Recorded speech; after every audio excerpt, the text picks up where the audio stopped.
గుమ్మడికాయని బాగా కడుక్కొని శుభ్రంగా ముక్కలుగా కట్ చేసుకోవాలా. తర్వాత దీన్ని కుక్కర్లో పెట్టి ఉడికించుకోవాలన్నమాట ఇది గుమ్మడికాయని.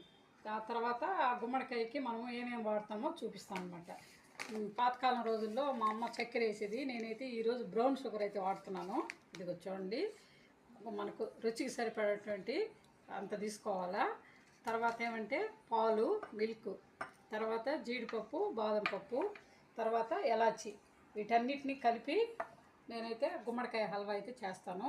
ఏ విధంగా చేస్తాను అనేది మీకు చూపిస్తాను. కుక్కర్లోనే చేసేది, కట్ చేసిన తర్వాత ముక్కలన్నీ శుభ్రం కడుక్కొని. హెల్త్కి చాలా చాలా మంచిది అన్నమాట. వీటి గింజలు కూడా ఇప్పుడు చూడండి కొంచెం వాటర్ అయితే యాడ్ చేస్తున్నాను ముక్కలకి. ఊరికే అట్లా ఉడికితే చాలు అనమాట. జస్ట్ కొంచెం యాడ్ చేసాను వాటర్ అయితే. అన్ని కుక్కర్లో పెట్టి 3 విజిల్ 4 విజిల్ వీటిని ముద్దకంతో ఉడికి తొక్కేవాళ్ళు అనమాట. ఈ విధంగా బాగా చూడండి, ఇప్పుడు బాగా మెత్తగా అయిపోయింది ఇది.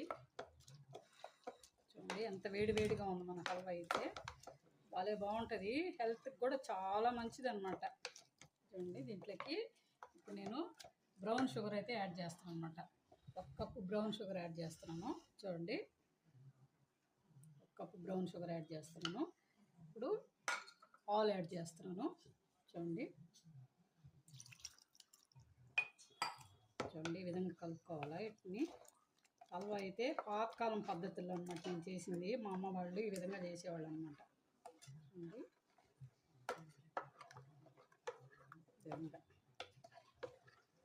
చూసారా హల్వా అనేది మనకు ఏ విధంగా వచ్చిందో. ఇప్పుడు మనం వేయించి పెట్టుకున్న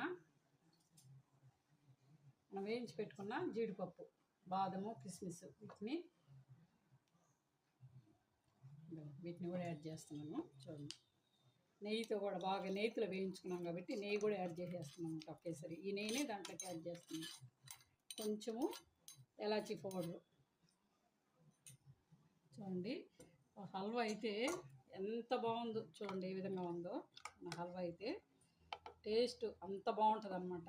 మనం హెల్త్కి కూడా చాలా చాలా మంచిది అన్నమాట గింజలు అవన్నీ. చూడండి ఎలాచీ పౌడర్ అయితే యాడ్ చేస్తున్నాను. కొంచెం మన టేస్ట్ కోసం కొంచెం సాల్ట్ కూడా యాడ్ చేస్తున్నాను అనమాట. బాగుంటుంది అన్నమాట. ఎప్పుడైనా మనం స్వీట్ చేసుకున్నప్పుడు సాల్ట్ అనేది యాడ్ చేసుకుంటే బాగుంటుంది అన్నమాట. చూడండి ఒకసారి వీటన్నిటిని కలిపెట్టుకొని చూడండి బాగా నీట్గా మనం ఒక సర్వ్ అయితే ఎంత బాగుందన్నమాట. Super taste. మీరు కూడా ఈ విధంగా చేసుకోండి, ఒక లైక్ ఇవ్వండి. చూడండి మనం చేసిన హల్వా ఏ విధంగా ఉందో.